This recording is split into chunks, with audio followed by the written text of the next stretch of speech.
क्या आपको गुस्सा आता है?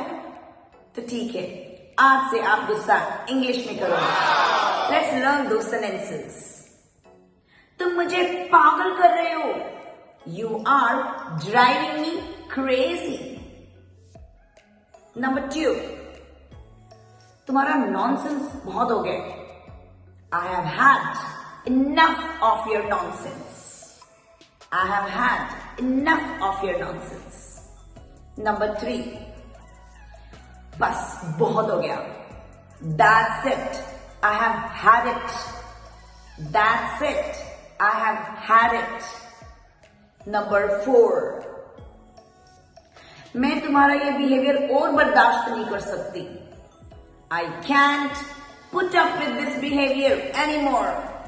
I can't put up with this behavior anymore. तो ठीक है, गुस्सा करेंगे तो इंग्लिश में, but keep smiling and keep speaking English. Be matriarch, be alive.